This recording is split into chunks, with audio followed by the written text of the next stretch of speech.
팟 북한학 개론 네, 안녕하세요. 아, 여름이 됐습니다. 네, 더워 너무 더워요 너무 진짜. 더워. 네, 오늘 뭐 이제 여름이 됐는데 여름과 아무 관계없는 주제. 네. 북한 농민들의 생활상에 대해서 한번 알아보자. 이런 이제 주제를 마련했습니다. 퀴즈로 시작을 하죠. 네, 좋습니다. 북한의 농민들은 국가가 직접 고용한 공무원 신분이다. 이거 좀 어렵다. 아, 어렵죠 이거. 네. 농민이 공무원이다라고 하니까 뭔가 약간 좀 느낌이 그렇네요.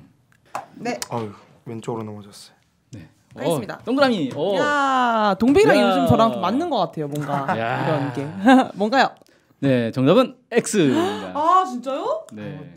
틀려도 같이 틀리죠 뭐.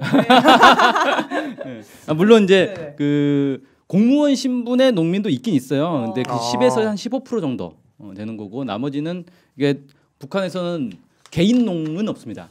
개인이 자기 그쵸, 논밭을 예. 가지고 하는 사람은 없고요. 전부 이제 농장에 소속돼 있는데 농장 중에 국영 농장이 한 10에서 15% 정도 있고 나머지 한 85에서 90% 정도는 협동 농장이에요. 이 협동 농장이라는 건 국가에 소속된 건 아니고, 그러니까 우리나라로 치면 이제 협동조합 있잖아요. 네네네. 그냥 사람들끼리 뜻이 맞는 사람들끼리 모여가지고 하는 그런 것처럼 이제 협동 농장이 독립적으로 존재하는 거고, 이 협동 농장은 보통 이제 그 마을마다 다 이렇게 하나씩 군 단위로 이렇게 기본 하나씩 다 있고 이렇게 돼 있다 그래요. 그래서 이 협동 농장에 속해서 거기서 농사를 짓는 게 기본이다.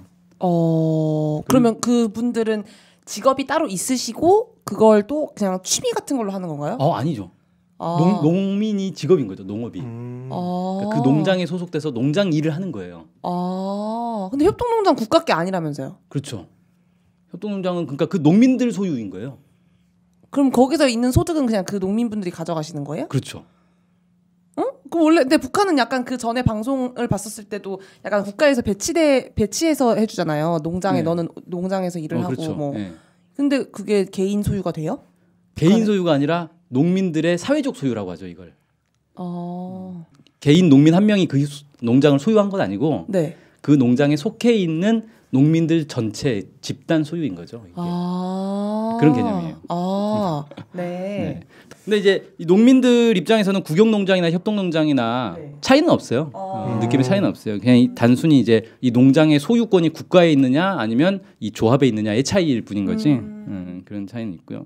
오늘 이제 들여다볼 거는 만경대 협동 농장을 들여다볼 건데 이 협동 농장 중에서도 좀 비교적 이제 크고 잘 알려져 있는 유명한 협동 농장이에요. 그래서 네. 여기를 이제 샘플로 해서 여기를 방문해 온 사람들의 얘기를 토대로 해서 얘기를 해보려고 하고요. 네. 이 만경대 협동 농장에는 950여 명이 근무를 한다 그럽니다. 한 1,000명 정도 속해 있는 대규모 농장인 거죠. 네.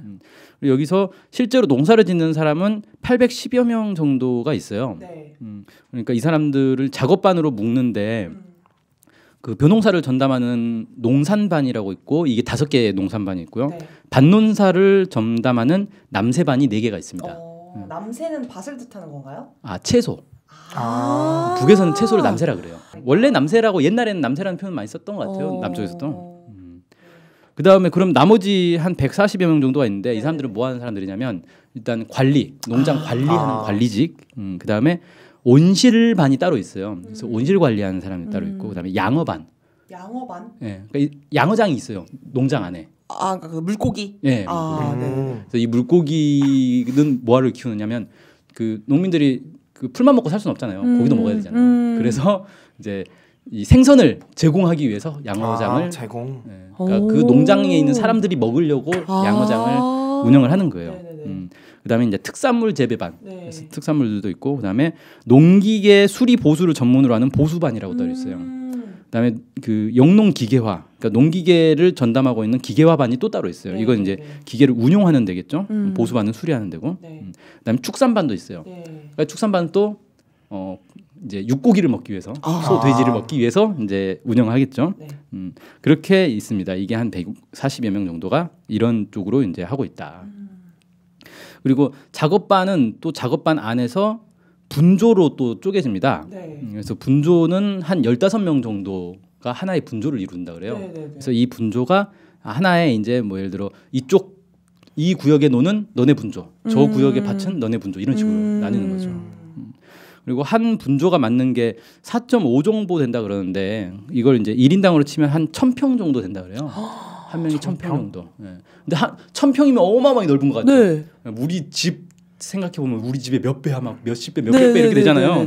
근데 실제로 그렇게 넓은 편은 아닌데 한국 같은 경우는 가구당 그러니까 농가 가구당 이 평수가 5,000평 정도 돼요. 그러니까 한 집이 보통 5,000평의 농사를 짓는 거예요. 근데 이게 OECD 기준으로 하면 되게 좁은 편이에요. 근데 이거는 북한이 그 기계화가 안 돼가지고 네. 그런 거 아니에요? 경지 면적이 이렇게 좁은 게? 네. 그렇죠. 1인당 경지 면적이 좁다는 건 이제 기계화가 안 됐다 이렇게 볼 수도 있고 또 이제 기계화하기 어려운 부분도 있는데 북한 산지가 많잖아요. 나라에. 남쪽에 비해서도 북쪽은 산지가 워낙 많고 남쪽도 사실 이제 대규모 농을 하기에는 뭐 전북 지역에 무슨 대규모 평화라든지 이런 데가 아니면 사실 대규모 논 하기가 힘들잖아요. 그러니까 미국이나 이야기하신 것처럼 미국이나 이런 데 농장 막 어마어마하고 끝도 없이 막 지평선 쫙 펼쳐져 있고 막 헬기로 비료 뿌리고 이런 거를 생각하면 그런 건 거의 불가능한 거고 남한도 거의 불가능한데 북한은 더 어렵죠. 워낙 산지가 많아서. 그래서 아마 대규모 농장을 만들기 어려워서 이렇게 된 거 아닌가 뭐 이렇게 또 추정이 되네요. 자, 그다음에 이제 이 15명의 분조가 있는데 이 분조를 최근 들어서 또 쪼갰습니다. 그게 2010년대에 들어서 그걸 또 쪼개가지고 이제 조를 또 나눠요. 그 안에서요? 네. 네네네. 그래서 이 조는 4명에서 5명 정도로 이루어진다 그럽니다. 그러니까 4명, 5명이면 예를 들어 농민 집안에 이제 부부가 농사를 짓는다. 네. 그러면 한 2집 정도가 같이 하나의 조를 이루는 거죠. 그래서 이거를 하나의 포전을 맡긴다 그래요. 이걸 포전 담당제라고 합니다. 포전의 뜻은 뭐예요? 포전은 그러니까 뭐라 해야 되나 이제 뭐 그 논이나 밭의 한 단위를 얘기하는 것 그냥 그걸 같아요. 포전이라고 얘기하는 거예요. 네. 그래서 이렇게 이제 포전 담당제를 하고 이 포전 담당제를 할 때 내가 좋은 논 가져갈 수도 있고 나쁜 논 가져갈 수 있단 말이에요. 그러니까 논이 다 똑같지 않잖아요. 그리고 이제 뭐 밭도 이렇게 기본 이 거름진 밭도 있지만 완전히 척박한 밭도 있고 복불복이잖아요. 누가 어디를 받을 것이냐. 그래서 이 이제 등급이 다 나눠져 있대요. 포전마다 1등급부터 뭐 2등급, 3등급 이렇게 쭉 있겠죠. 그래서 좋은 땅, 뭐 여기 양지 바른 땅, 저기는 그늘지고 뭐 척박하고 뭐 이런 등급이 있어서 이 등급에 맞게 계획량을 다 이제 따로따로 설정을 해준다 그래요. 그렇게 해서 더 잘게 쪼개가지고 이렇게 논밭을 맡겼더니 수확량이 예전에 비해서 한 20% 정도 더 상승을 했다. 이런 이제 결과가 나오고 있습니다. 근데 그러면은 북한도 결국에는 그럼 자본주의 아닌가요? 이렇게 개인의 경쟁을 유도하는 거니까 자본주의로 가는 거냐? 그게 사실 이제 그렇게 볼 수도 있어요. 그렇게 볼 수도 있는데 자본주의라는 것 자체가 개념을 그 땅 자체를 소유를 해야 그게 자본주의가 되는 거거든요. 그러니까 자본주의라는 건 자본을 개인이 가질 수 있어야 되잖아요. 근데 이건 땅을 자기가 소유하는 건 아니고 땅을 사용하는 거예요. 국가 땅인데 내가 여기서 농사를 짓는 거란 말이에요. 배정을 받아서. 그래서 여기서 이제 얼마나 열심히 노력하느냐는 개인의 몫인 건데 이게 사회주의냐 자본주의냐가 경쟁을 하면 자본주의고 경쟁을 안 하면 사회주의는 아닌 거거든요. 사회주의도 당연히 개인 간의 경쟁은 있는 거죠. 그래서 열심히 해서 더 많이 소출을 내면 소득이 더 많아지는 건 사실 당연한 거잖아요. 그건 뭐 자본주의든 사회주의든 상관없이. 그래서 이걸 이렇게 개별로 더 잘게 쪼개서 더 경쟁을 시키니까 자본주의화냐라고 했을 때는 꼭 그렇게 볼 문제는 아니다. 그렇습니다. 자, 뭐 얘기 나온 김에 퀴즈 하나 또 내죠. 네. 자, 그러면 이제 포전 담당자까지 갔는데 그거보다 더 쪼개서 이제 개인 가정이 자기 집 앞에다 텃밭을 일굴 수 있는 건 아닌가? 텃밭이 불법일까요, 합법일까요? 규모는 어떻게 되는데요? 규모는 뭐 상관없이. 어쨌든 개인이 그냥 경작하는 집단 농장이 아니라. 죄송한데 이거 세모 있나요? 세모? 세모. 왜냐면 전 그렇게 생각하거든요. 조그만 이 정도는 집에서 화분에 고추 기르듯이 그 정도는 건 할 수 있잖아요. 텃밭인데. 근데 이제 막 예를 들어 너무 크게 하면 약간 그거는 좀 불법 아닐까 싶어서 전 세모. 동의? 근데 저도 세모로 좋습니다. 네. 왜 꼭 동그라미 X만 있어야죠? 네, 세모. 이게 참 개인 텃밭이 허용이 돼요. 말씀하신 것처럼 네. 면적이 정해져 있어요. 아 역시 그 세모가 답이네요. 아 그럼 뭐 세모가 답이라고 할 수 있겠죠. 네. 그래서 무작정 뭐 할 수는 없고 자기 집에 붙어가지고 네. 몇 평, 뭐 한 가구당 몇 평 이렇게 정해져 있대요. 그만큼은 텃밭을 이제 허용해주고 거기서는 뭘 키우든지 상관없는 거예요. 그냥 버려도 되고. 이 농민들의 하루 일과를 보면은 아침에 8시부터 일을 하기 시작해요. 근데 점심 시간이 2시간이 줍니다. 네. 그래서 8시부터 12시까지 일을 하고 네. 점심을 2시간 갔다 와서 2시부터 8시까지 또 일을 해요. 그렇게 해서 이제 하루 8시간 일을 하고 그럼 2시간 동안 뭐 하느냐? 네. 보통 이제 집에 가서 밥을 먹죠. 집에 가서 밥 먹고 시간이 남잖아요. 네. 2시간이니까. 네. 텃밭도 일구고 가축들한테 이제 주기도 하고 가축도 개인 가축을 키울 수가 있어요. 닭, 돼지, 뭐 염소 이런 것들을 심지어는 그 예전에는 이제 북에서 이 지도자가 농촌에 가가지고 아 농촌은 집집마다 이렇게 가축을 키우는 게 또 농촌의 이제 재미다. 네. 그래서 그런 걸 오히려 장려를 하라 이렇게 해가지고 집집마다 뭐 닭, 개, 돼지 뭐 이런 것들을 막 키우게 이렇게 이제 많이 장려를 한다 그래요. 그 다음에 이제 근무 시간 중에도 100분에 20분씩 휴식을 취하게 돼 있어요. 그렇게 또 규정이 돼 있고 또 이제 재밌는 게 여름엔 또 엄청 덥잖아요. 네. 낮에 그렇죠. 일하기 힘들잖아요. 그래서 아침 6시부터 10시까지 일을 하고 오후 4시까지 쉬어요. 오후 4시부터 저녁 8시까지 또 일을 하고 이런 식으로 이렇게 탄력적으로 조절을 하기도 한답니다. 아, 저는 좀 궁금한 거는 저는 성주 농화에 갔다 왔었거든요 얼마 전에. 참외, 네네, 사드. 네. 근데 참외 농사 같은 경우는 한 하우스에서 일을 해야 돼가지고 여기도 아침 일찍 막 4시부터 일을 해요. 새벽 4시부터 맞아. 거기 농민분들이. 그리고 거의 점심에는 쉬고 저녁에 좀 뭐 그냥 하루 정리하고 약간 그쵸, 이렇게 했었거든요. 그러면 약간 수학 뭘 하느냐에 따라서 그런 것도 좀 달라지나요? 그렇죠. 지역별로 그러니까 이렇게 놓고 보면은 잘 생각해 보면 저도 이제 농활도 많이 갔었고 그러는데 농촌에서는 사실 출퇴근의 개념이 없잖아요. 그죠. 자기 집 논냐 뭐 비 오면은 뭐 당장 새벽이라도 막 벌떡 일어나가지고 가서 뭐 논두렁 메우고 막 이런 거 해야 한단 말이에요. 그 다음에 이제 할 일 없으면 하루 종일 그냥 멍 때리고 있어도 큰 문제가 안 생기는 거고. 그래서 농민들이 사실 이게 규칙적인 어떤 작업을 하는 게 아니다 보니까 노동자하고는 이 작업 여건 자체가 완전히 다른 거거든요. 근데 이제 북한에서는 예, 농민들도 규칙적인 어떤 활동을 해야 된다. 이런 차원에서 이제 이렇게. 그래서 이게 장단점이 있을 것 같아요. 어떻게 보면 내가 일하고 싶을 때 일하고 그러는 거지 뭘 또 농사 일이라는 거 원래 그런 게 아닌데 뭐 이렇게 생각할 수도 있고. 근데 딱 정해진 시간만 일하면 되니까 이게 더 편할 수도 있고 그런 거죠. 이게 더 좋은 것 같은데요, 뭔가? 네, 제 개취였습니다. 네, 개취. 개의 취향. 네, 장단점이 있을 거예요. 네네네. 자, 그다음에 이제 휴식은 휴일이 있을 거 아니에요. 네. 그러니까 농민들도 휴일이 있는데 북한에서는 아직 주 5일제가 아니에요. 주 6일제예요. 토요일도 근무를 하는데 일요일만 쉬어요. 근데 토요일은 출근을 하는데 일을 안 해요. 그게 무슨 말이죠? 출근을 해가지고 뭔가 공부를 하고 회의를 하고 토론을 하고 그런 거예요. 마을회관에 모여서 집단 학습의 날 그런 거예요. 어머나. 매우 안쓰러운 듯한.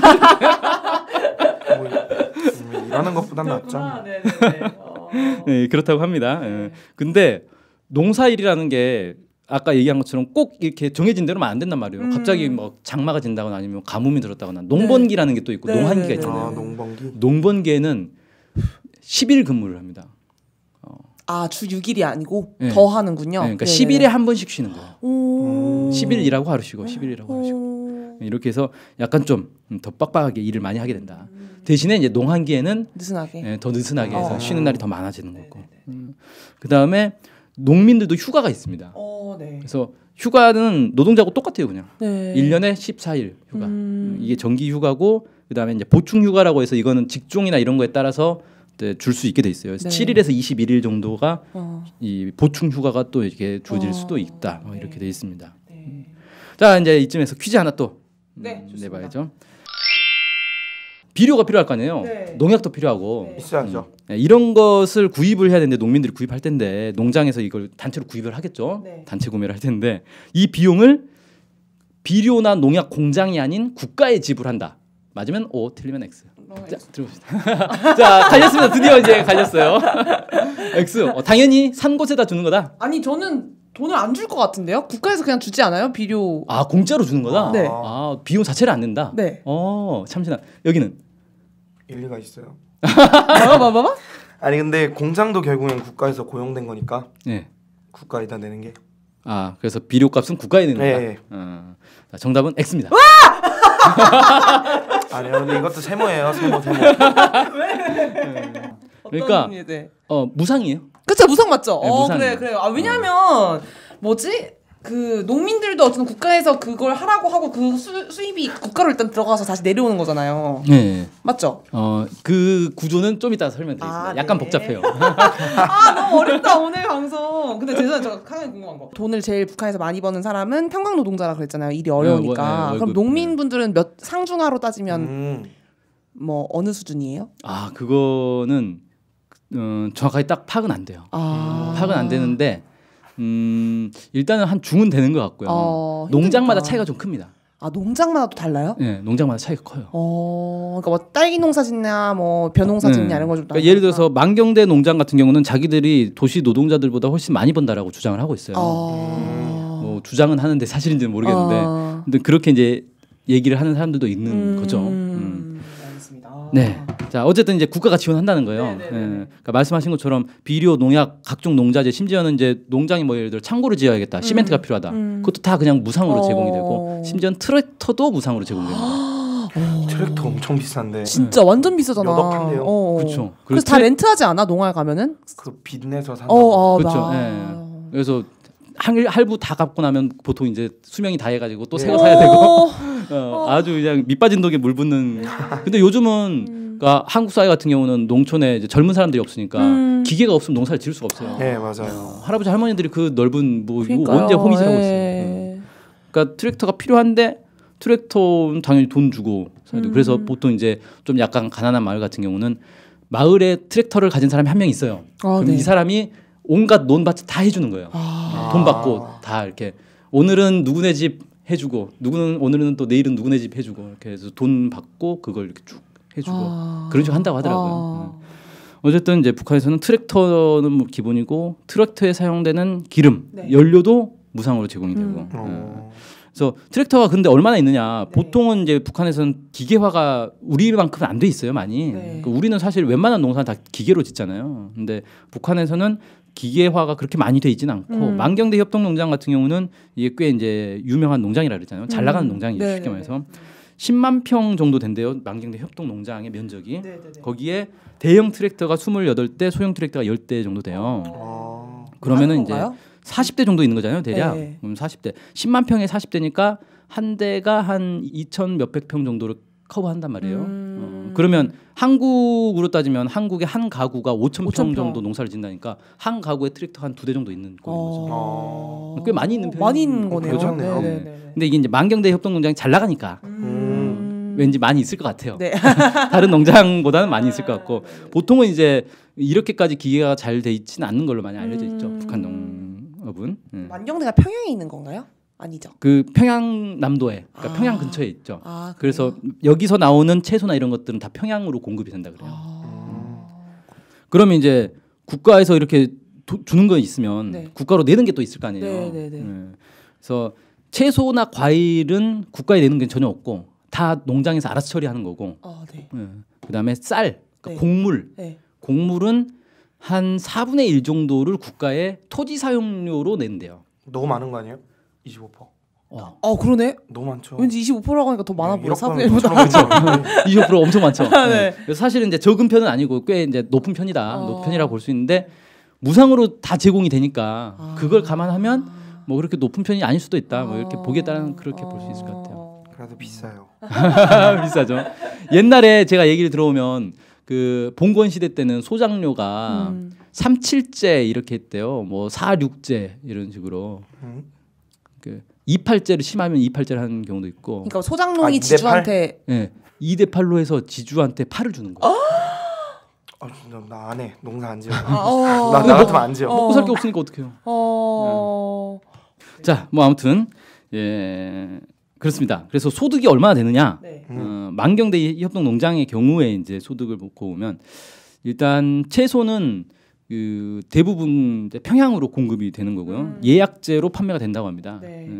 그다음에 판매를 하면 이 구입한 곳에서 이제 도매소가 따로 있어요. 네. 그래서 도매소에서 이걸 다 사가는데 거기서 현금으로 은행에 입금을 해줘요. 그러니까 이 만경대 협동농장 통장이 있는 거죠. 그 계좌로 들어오면 그 계좌를 들어온 돈을 농장원들에게 나눠준다고 합니다. 북한에도 계좌이체가 돼요 서로? 그럼요.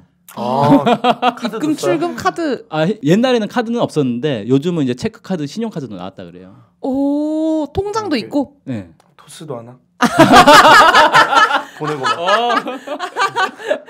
네, 특정 앱 광고였습니다. 그다음에 이제 곡물 같은 경우는 만경대 협동농장에서 토지 사용료 내고 나서 한 2,000톤 정도 나온대요. 그러면 이거를 기본 제공이 1인당 260kg, 그러니까 1년 단위예요. 1년 기준으로 260kg을 주고 그 가족들이 있을 거 아니에요. 농민 가족들이 있으면 가족들에게도 분배를 하는데, 그러니까 가족에게 기준이 있어요. 그래서 예를 들어 북한에서는 기본 이 쌀 배급 기준이 쭉 있거든요. 그래서 갓난아기는 뭐 50kg, 중노동자는 350kg 1년 이런 기준? 식으로, 일년 기준 이런 식으로 제정돼 있는데 그 가족에 그럼 너네 뭐 갓난아기 몇 명이고 뭐 노약자 몇 명이고 이런 식으로 해서 거기에 맞게 주는 거예요. 그러니까 똑같이 한 사람이 나와서 일을 해도 가족에 따라서 발급받는 건 다른 거죠. 이런 좀 차이가 있고 그래서 대충 이걸 감안하면 하루에 한 사람이 720g 정도를 가져가는 꼴이래요. 720g이면 우리로 치면 이제 한국인이 평균 하루에 먹는 곡물량이 416g을 소비를 한대요. 오, 많이 거의 2배 이상 받네요. 거의 2배 이상은 아니죠. 이상 아닌데. 2배 가까이. 죄송합니다. 곱셈이죠. 네, 그렇고 이거는 이제 기본으로 받는 거고 거기에 그러고 분배하고 남는단 말이에요, 보통. 그럼 남는 걸 어떻게 하느냐? 또 추가로 분배를 해요. 그렇게 계산도 복잡하겠다. 네. 근데 그렇게 되면 기본 이제 쉽게 말해서 한국인 평균 하루 곡물 소비량보다 더 많이 받잖아요. 그렇다고 북한 사람들이 더 많이 먹진 않을 거 아니에요. 뭐 사람이 많이 먹어봐야 뭐 2배, 3배씩 먹진 않잖아요. 그렇죠. 좀 더 많이 먹는 수준이지. 그럼 쌀이 남는 거란 말이에요. 그럼 남은 쌀을 어떻게 하느냐? 장에 갖다 팔아요. 그게 허용이 돼요. 그치, 쌀 싫어할 수도 있으니까. 쌀 팔아서 뭐 옥수수 사와서 옥수수를 먹을 수 있는 거고. 그렇구나. 그래서 이제 만경대 같은 경우는 자기들이 도시 노동자보다 수입이 높다. 뭐 이렇게 이렇게 따지면 진짜 그러겠네요. 라고 하고 있습니다. 그리고 이제 농민들의 사회적 지위를 놓고 보면 우리의 국회의원에 해당되는 게 이제 북한에서는 최고인민회의 대의원인데 대의원들의 그 출신 비율이 쭉 있어요. 노동자 출신, 군인 출신 뭐 이렇게 쭉 있는데 농민 출신이 한 대략 10% 정도 차지한다고 합니다. 10명 중에 한 명은? 그러니까 우리로 치면 국회의원이 우리가 이제 299명, 300명 정도 되니까 한 30명 정도가 농민 출신이라는 얘기가 되는 거죠. 그다음에 이제 북한도 요즘 모르겠는데 옛날에는 그 젊은 애들이 농촌을 기피하는 현상이 있었어요. 북한에서도? 그래서 도시로 나가서 자기는 이렇게 도시에 나가겠다. 농촌 사는 거 힘들다. 이런 이제 그런 것들이 있었는데 거꾸로 이제 또 농촌으로 청년들이 이렇게 집단적으로 들어가는 경우들도 있어요. 그래서 아예 이 청년 이 분조, 청년 작업반 이런 것들을 만들어 가지고 청년들로만 이루어진 작업반을 만들어 가지고 들어가고 이런 게 있는데 2006년에 그런 뉴스가 있었어요. 470여 개의 청년 분조 혹은 작업반이 신설됐다. 그러니까 한 작업반에 15명이라고 치면은 한 7,000명 정도의 청년들이 농촌에 추가로 들어갔다는 얘기가 되는 거죠. 1년에. 그런 식의 이제 뭐 집단적으로 들어가는 그런 7,000명이 농촌 들어가면 와 농활 조금 3-40명 들어가도 엄청 좋아하시는데 짱이겠다. 알겠습니다. 네, 그래서 오늘 이렇게 북한의 농업 현실에 대해서 쭉 살펴봤습니다. 어떻게 소감 한 마디씩 들어볼까요? 약간 좀 오늘 초반에는 막 뭐지? 뭐 이런 게 있었지? 막 경제도 막 섞이고 막 이러다 보니까 너무 막 어렵기도 하고 신기하기도 하고 막 궁금증이 막 폭발했던 그런 시간이었던 것 같은데 만경대 협동농단도 들어보기만 했지 이렇게 좀 자세하게 알게 돼서 되게 좀 신선했던 것 같습니다. 저는 농활에 가보니까 그 농민들이 되게 수입이 적더라고요. 우리나라가. 맞아, 적지. 근데 북한은 더 잘 번다고 하니까 좋네요. 네, 그러면 오늘은 완경대 협동농장 사례로 본 북한 농민들의 이제 삶에 대해서 살펴봤습니다. 오늘 방송 여기서 마치겠습니다. 감사합니다. 감사합니다.